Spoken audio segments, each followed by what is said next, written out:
At my dad's 60th birthday dinner, my sister leaning over and whispering, "You can't even afford to eat here," was supposed to break me.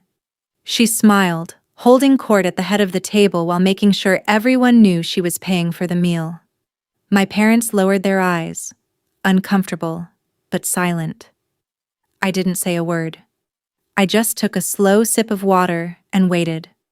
That's when the executive chef and owner walked out from the kitchen, flanked by two senior staff members.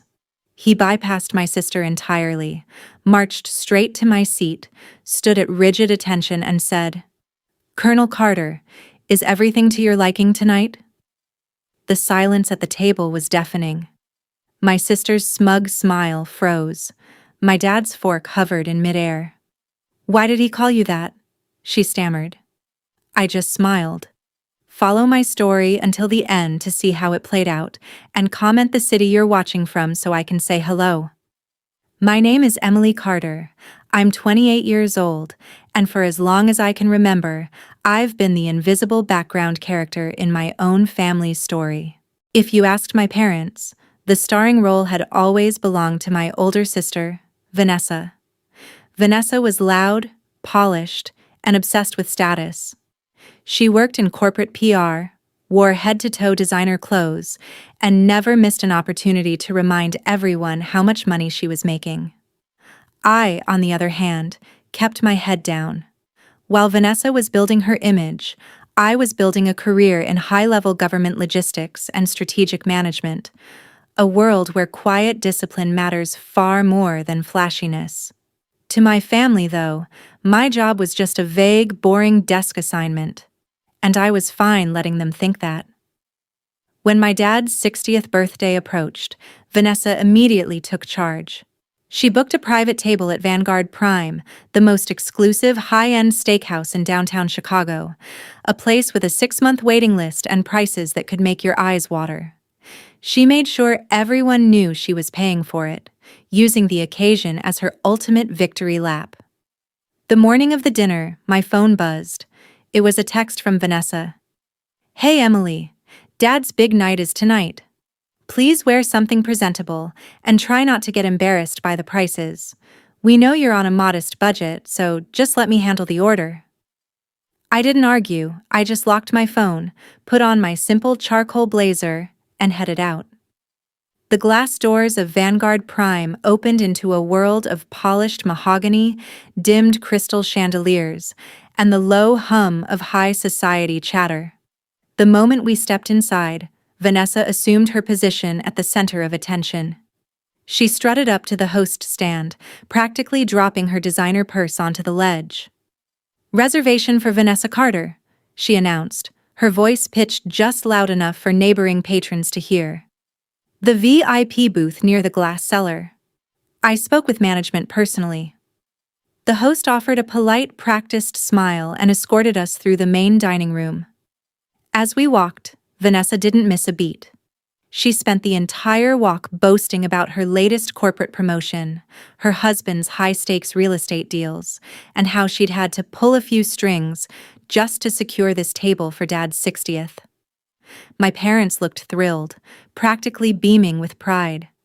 Dad patted her arm, thanking her for making his milestone feel so special, while Mom glanced around the opulent room, soaking in the luxury. Then, Vanessa turned her attention to me. She leaned over as we were being seated, her gaze sweeping over my simple charcoal blazer with exaggerated pity. "You know, Emily, if you ever need tips on how to dress for fine dining, you can just ask me. That jacket looks like something you picked up from a department store clearance rack." "It's comfortable," I replied quietly, unfolding my napkin. "Comfortable doesn't get you noticed," she scoffed softly, sitting down at the head of the table. "Though I suppose in your line of work, staying invisible is the goal. I just hope you don't feel too out of place tonight. People like us come here all the time, but I know this must be overwhelming for your salary." Dad gave an uncomfortable cough, clearly sensing the bite in her words, but he said nothing. Mom just gave a supportive smile toward Vanessa. They had spent years letting Vanessa run the show, and tonight was no different. I took a slow sip of ice water and let her talk. The waiter arrived, clad in a crisp black tuxedo, and distributed heavy leather-bound menus across the table. In high-end establishments like this, guest menus usually omit the prices. Vanessa, knowing this, immediately seized the opportunity to turn it into a public spectacle. She opened her host menu, gasped dramatically, and looked across the table at me with wide, mock-sympathetic eyes. "Oh, Emily," she said, her voice rising just enough to catch the attention of the couple sitting at the adjacent table. "I forgot your menu won't have the prices listed. Let me read them out loud for you so you don't accidentally order something way beyond what you're used to. We wouldn't want you getting sticker shock." My dad shifted uncomfortably in his chair. "Vanessa, please. It's fine." "No, Dad, I'm just looking out for her," Vanessa interrupted, flashing a sharp, triumphant smile. She turned back to the waiter, who stood by attentively. "Excuse me, server.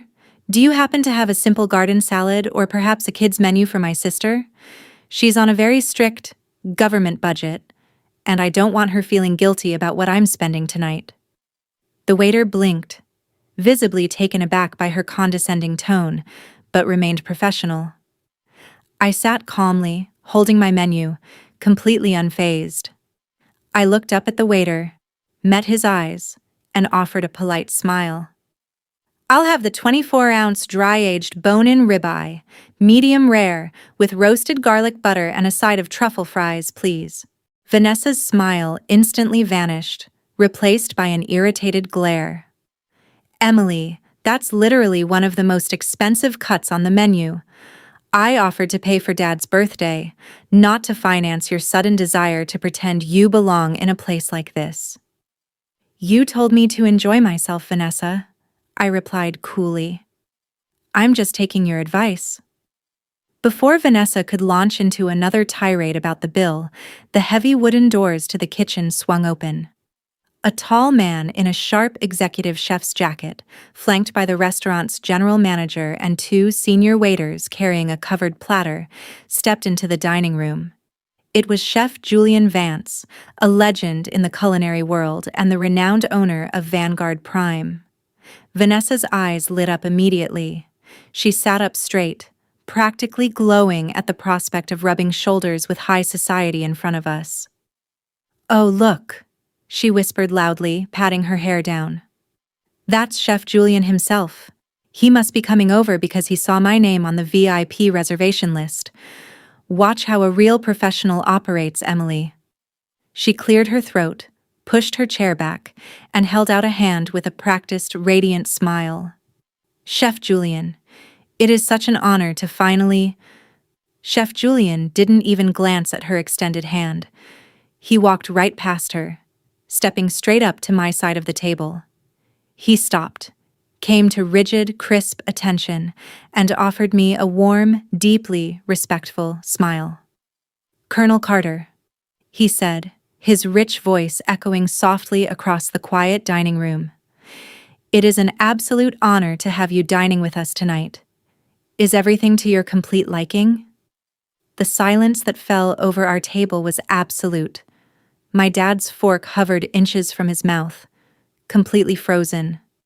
My mother's eyes widened in sheer disbelief, and Vanessa stood frozen in mid-reach, her arm hanging awkwardly in the air, her face pale as a sheet. "Why?" Vanessa stammered, her voice cracking as she stared at the chef, then at me. "Why did you just call her that?" Chef Julian smiled warmly, turning slightly to address the stunned silence surrounding our table. "Because, ma'am," Julian said, his tone perfectly polite yet firm, "your sister is Colonel Emily Carter of the United States Army Logistics Command. 4 years ago, during the severe flooding in the Midwest, my family's foundation was completely stranded. We were trying to deliver emergency rations to 3 isolated towns, but the infrastructure had collapsed. It was Colonel Carter who personally coordinated the disaster response effort that saved our operation, and hundreds of lives in the process." Vanessa opened her mouth, but no sound came out. She blinked rapidly, her gaze darting between the legendary chef and me, as if trying to rewrite reality in her mind. She's just a desk analyst," Vanessa choked out, desperate to salvage her narrative. "I'm the one who booked this table. I called weeks ago." Julian chuckled softly, shaking his head. "Actually, Miss Carter, this table was reserved through the military liaison office 3 months ago as a courtesy for the colonel's family. You simply called to confirm the time. In fact, when Colonel Carter mentioned she was bringing her father for his 60th birthday, our ownership insisted that the entire evening be placed on her personal diplomatic house account. There will be no bill for this table tonight. It is already fully covered." My father gasped softly, setting his glass down with trembling hands. He looked at me as if seeing me for the very first time, not as the quiet, overlooked younger daughter who sat at the edge of family gatherings, but as a leader who held immense responsibility and earned unshakable respect. Mom sat frozen, her hand covering her mouth in shock. Vanessa's face turned from pale to a deep, burning red. The grand image she had built, the wealthy, successful older sister treating the poor, underprivileged family to a meal they couldn't afford, had shattered into dust right in front of the entire restaurant. I looked at my sister, took a calm breath, and gave her a small, graceful nod. Chef Julian gave a respectful nod, stepped back, and left the table with his staff to prepare our meals. The moment he disappeared behind the heavy swinging doors, the quiet tension at our table boiled over. Vanessa leaned across the table, her hands trembling as she glared at me. "You set me up!" she hissed under her breath, her voice sharp with embarrassment. "You sat there all night letting me act like I was paying for everything, just waiting for a chance to humiliate me in front of everyone.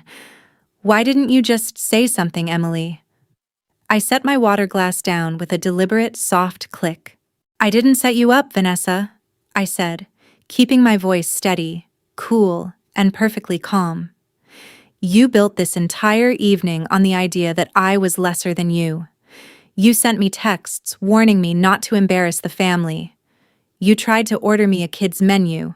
You spent the last 2 hours trying to make yourself feel big by stepping on my head. I was just trying to help." "No, you weren't," I interrupted softly. "You were trying to show off. You've spent years assuming that, because I don't brag about my paycheck, my clothes, or my title, I must be struggling. But real power doesn't need to bark to be heard, Vanessa. I serve my country quietly, and I don't need your approval, or your charity, to validate my life." Vanessa opened her mouth to snap back, but Dad raised a firm hand, cutting her off instantly. "That's enough, Vanessa," Dad said, his voice carrying a weight I hadn't heard in years. He looked at Vanessa with deep disappointment, then turned to me, his eyes shining with pride. "Emily, Colonel, I am so sorry we didn't realize the quiet strength of the woman you've become." Vanessa sank back into her leather chair, her face burning, unable to say another word for the rest of the evening. For the rest of the night, the atmosphere at the table shifted completely. Dad spent the evening asking genuine questions about my service, my missions, and my work, while Vanessa sat in humbled, uncomfortable silence. When we finally said our goodbyes outside the restaurant, Dad hugged me tightly, whispering how proud he was to be my father. Walking away into the cool Chicago air, I felt a deep sense of peace. I didn't need to shout, argue, or throw insults to prove my worth. True dignity and quiet confidence will always speak louder than empty arrogance. Now, I'm curious about your thoughts. Have you ever been quietly underestimated by a family member or friend, only for the truth to catch them completely off guard? Drop your story in the comments below. I'd love to read them. Thank you for watching, and I'll see you in the next story.